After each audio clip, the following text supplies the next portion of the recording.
Paradise is the place we need. I feel the peace inside of me.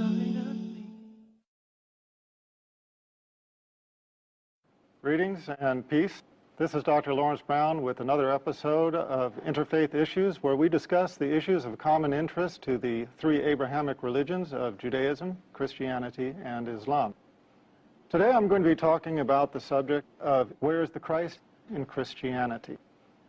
Now that title might strike people as a little unusual if they have not been introduced to the concept before.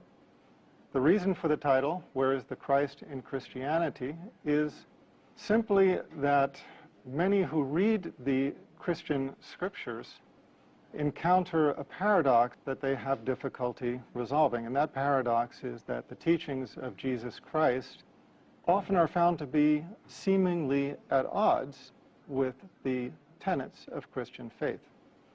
Now, I would like to begin by backing up a step to the Old Testament. We all know, of course, Christianity is based upon the New Testament, but let's back up for a minute to the Old Testament. The scripture that Jesus Christ held up as the scripture of his time. We have to remember that Jesus Christ was an Orthodox Jew. This is why he is frequently referred to as Rabbi Jesus. The Old Testament was the book that Rabbi Jesus held up as the book of laws of his time. These were the laws that he taught to his disciples. And so it is important for us to take a speculative look at the Old Testament. Let's begin with Genesis 32, where it is recorded that Jacob wrestled with another man? No. An angel? No, although it might say that in the translation. No, it's actually written that Jacob wrestled with God. Now, modern translations have tried to pretty much make this difficulty go away. They translate it as man or angel, but we have to read the scriptures in the foundational language in which they were recorded. And when we do this, we find that the Old Testament records that Jacob wrestled with God.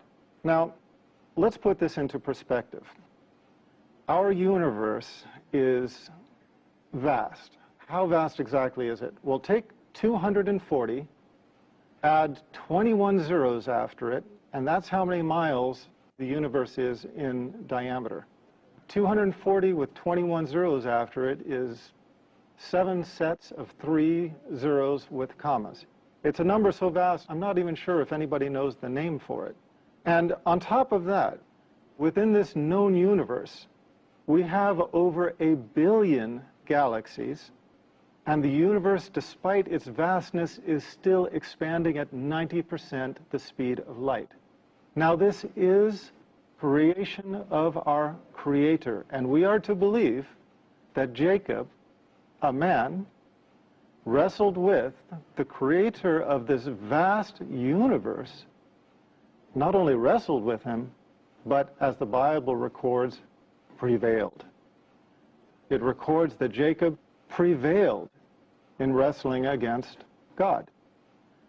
Now, as I said, modern translations have tried to escape from this difficulty by translating that Jacob wrestled with an angel or wrestled with a man. That's not what the foundational scripture says. And we have to look at the foundational scripture if we are going to get a true feel for the accuracy of these writings. Now, unreliability is a recurring problem in the Old Testament. One of the largest examples of unreliability is to be found in 2 Samuel 24:1, compared with 1 Chronicles 21:1. In 2 Samuel 24:1, it reads, quote, "Again the anger of the Lord was aroused against Israel, and he moved David against them to say, 'Go, number Israel and Judah.'" Fair enough. What did it say? The anger of the Lord and he moved David. What does 1 Chronicles 21:1 say? Quote, "Now Satan stood up against Israel and moved David to number Israel." Here we have two passages describing the same historical event in very clear, unequivocal language. One speaks of God, the other speaks of Satan. Now, we have to ask ourselves at this point, is there any possible way to rectify this? In another passage, as I told you, Genesis 32:24 through 30, it records a man, Jacob, as having wrestled with God. Here we find two passages, one speaking of God, one speaking of Satan, describing the same historical event. In both of these passages, there is no possible way to rectify this inconsistency. So, which was it? Was it the Lord or was it Satan? We don't know. But what we do know is that it renders the Old Testament unreliable as a book of Scripture. As God is all-knowing, all-powerful, perfect, and all-reliable, he does not make the simplest of mistakes. A human being might, and we have to assume, okay, maybe this mistake came from a scribe. But if the revelation has been passed down to us in this time, with these errors existing within the text, and we cannot trust that portion, then what portion can we trust? Now, Christians would like to believe that the New Testament is free from such errors. Christians would like to say, well, okay, that's Old Testament. Let's not worry about that. We have the New Testament. We don't base our faith upon the Old Testament. That's of historical significance because the New Testament replaced the Old Testament. Well, it's a fair enough argument if it bears water. And in order to analyze that, we have to look at the New Testament and consider whether or not there are similar inconsistencies. So let's do that. To begin with, where Jesus and his family allegedly fled when they were persecuted, one gospel, Matthew, records the family having fled. Another, Luke, records the exact same scenario. One records the family having fled to Nazareth. The other records the family having fled to Egypt. Matthew 6:9 through 13, Luke 11:2 through 4, they differ over the wording of the Lord's Prayer. Now, think about what this means. We're talking about the Lord's Prayer. We're not talking about a little esoteric, little-known prayer. We're talking about the Lord's Prayer, the most commonly quoted Christian prayer in the world throughout the history of Christianity. And yet we have two different versions of it. It is described in two Gospels, and the wording does not agree. How much does the wording not agree? Over the last several years, the Jesus Seminar has compiled over 300 fellows of the Jesus Seminar. These are leading Christian scholars who represent their various faiths. They are at the top of the academic and the theological field, and they analyze the Christian scriptures. They analyze the foundational manuscripts, not the ones that we read in our translations into whatever language. No, they analyze the manuscripts in their original language. How big is the difference between the two versions of the Lord's Prayer? It is so large that the Jesus Seminar agrees that the only word Jesus Christ reportedly stated that they can agree upon that he stated was Father. Now we're talking about the prayer that starts, Our Father who art in heaven, hallowed be thy name, da da da da da. But as famous as this prayer is, as much as people rely upon this prayer and think that these were the actual words of Jesus, the preeminent theologians and Christian scholars of the Jesus Seminar have concluded that the only word of the Lord's Prayer that can be definitively traced to Jesus Christ is the word Father. So this gives us some idea of the problems that exist in the New Testament as well. Matthew and John disagree over another point of critical importance. In Matthew 11:13 through 14, and chapter 17, 11 through 13, and John 1:21. These two Gospels disagree over whether John the Baptist was Elijah or not. In one case, John the Baptist described as Elijah. In another case, he is disavowed as Elijah. Again, you can't have it both ways. And in a book of God, we don't expect to find this kind of discrepancy. Now, that's enough information for all of us to chew on for a few minutes. So let's take a break, and we'll come back shortly. Welcome back, and let's continue with our discussion on this segment of Interfaith Issues. We are talking about where is the Christ in Christianity. We don't expect to find discrepancies like who carried the cross. In Matthew, Mark, and Luke, Simon carried the cross. In John, Jesus Christ carried the cross.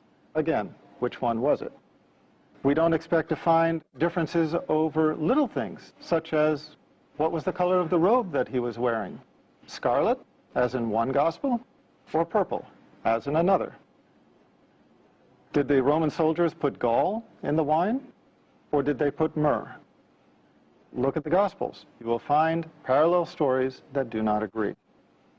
Was Jesus crucified before the third hour, as in Mark 15:25, or after the sixth hour, as in John 19:14 through 15? Now, before the third hour and after the sixth hour, there is no way of reconciling these. There is no way that that time frame can overlap. You cannot have it both ways. And we are only talking about the events that are recorded leading up to the alleged crucifixion. After the alleged crucifixion, all similarity between the stories becomes almost unrecognizable. Now, that's a hefty challenge. And I would challenge the serious and the sincere to go and read the Gospels, look at them side by side, and compare the stories after the alleged crucifixion to see exactly on what details they agree. One of the most important details that they do not agree on is the last words of Jesus Christ. Now, think about this. Throughout time, whenever you have a famous personality, when that person is dying, their followers, the people who love that person or emulate that person or want to just write history books about that person, they hang upon their deathbed waiting for their last words. You can even find books about this. There's one book called Famous Last Words. And what is interesting is that there is no disagreement about the last words of the famous personalities in books like Famous Last Words. But when it comes to Jesus Christ, one gospel records that his last words were, "It is finished." Another gospel records that his last words were, "It is finished." No, not at all. The other gospel records that his last words are, "Father, into your hands I commend my spirit."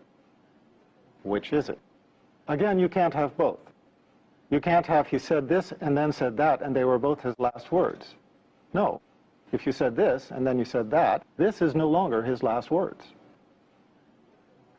These are only a few of a long list of scriptural inconsistencies, and they underscore the difficulty in embracing the New Testament as unadulterated scripture, scripture that we can be comfortable hanging our salvation upon, trusting that this book will get us into paradise because it is letter perfect and we can be assured that it is pristine revelation from God.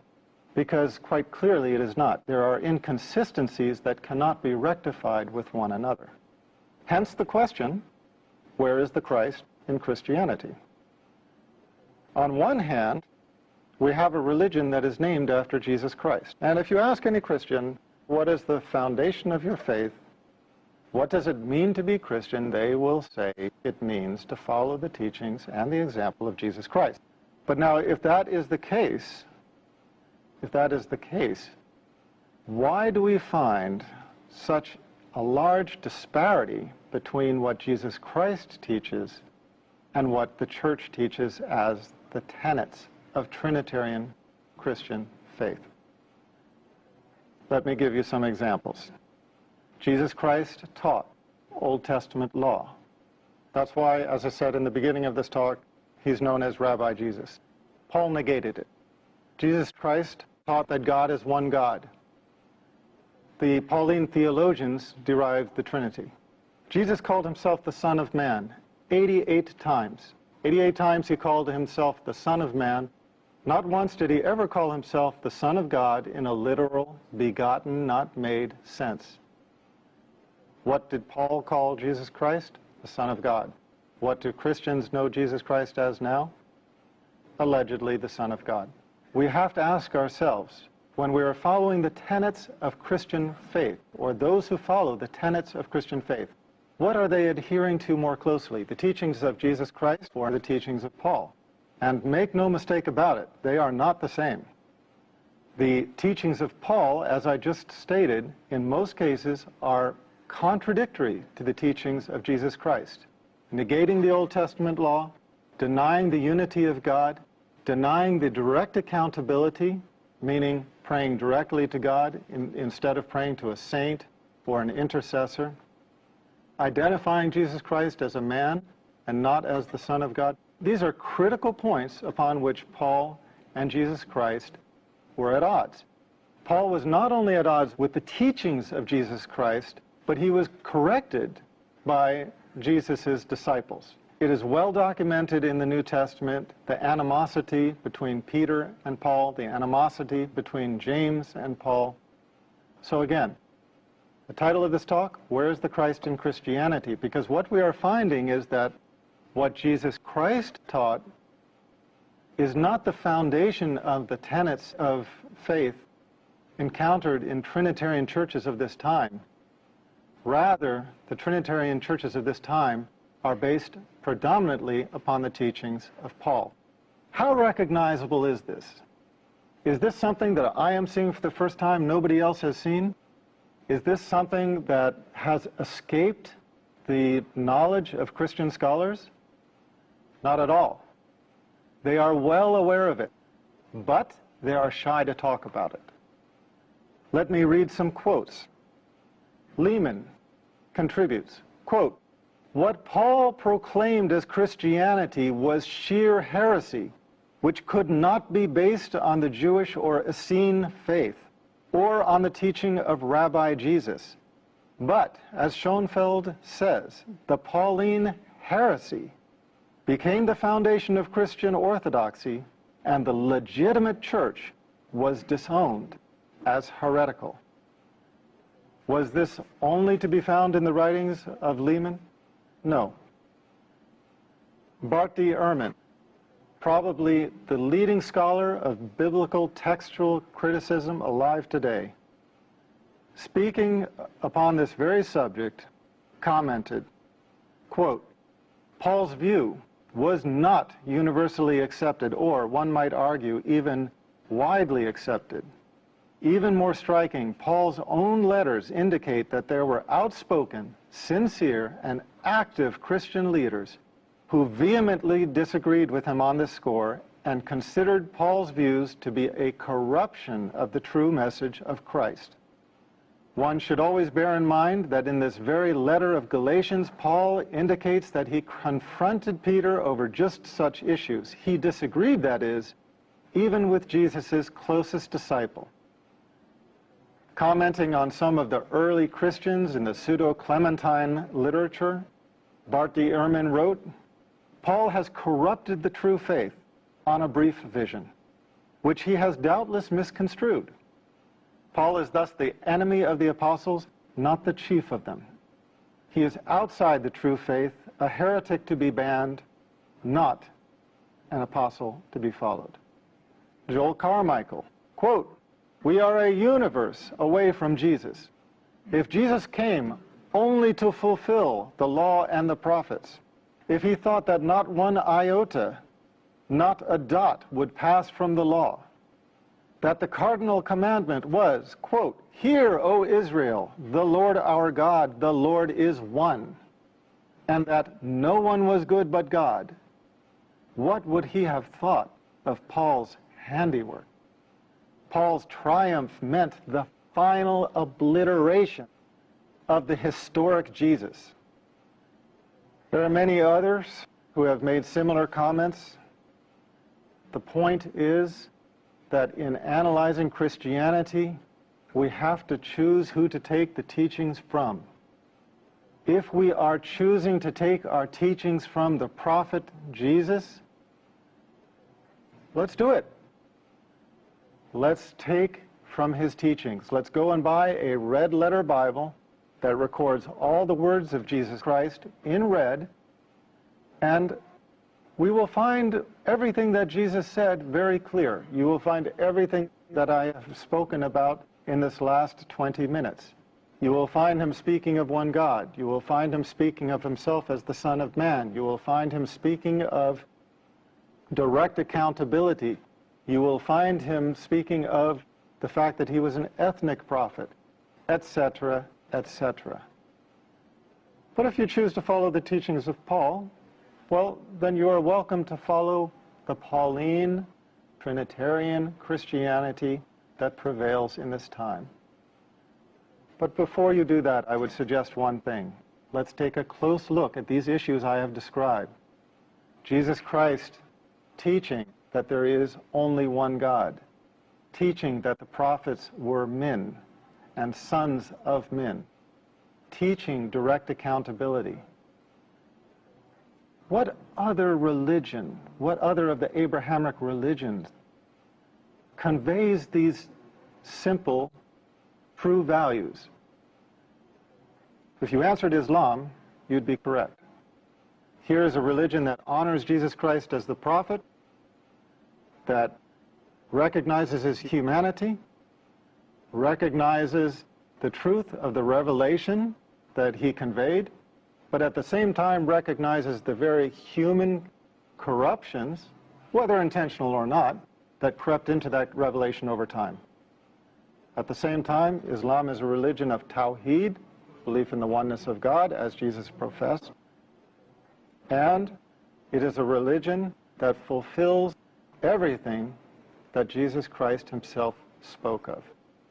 If you want to learn more about this, expand your knowledge on the subject, please go to my website, www.leveltruth.com. Look at the first of my series of books, Misguided, and you can carry it further from there. For now, this is Dr. Brown concluding this issue of Interfaith Issues, and looking forward to the next time we meet on this channel. Peace, and thank you for sharing this time with me. I feel the peace, inside of me, a complete tranquility. I remember Allah, He remembers me. Feel the peace, feel the breeze, fresh, pure, holy peace. Peace in you, peace in me, peace for everybody. Fresh,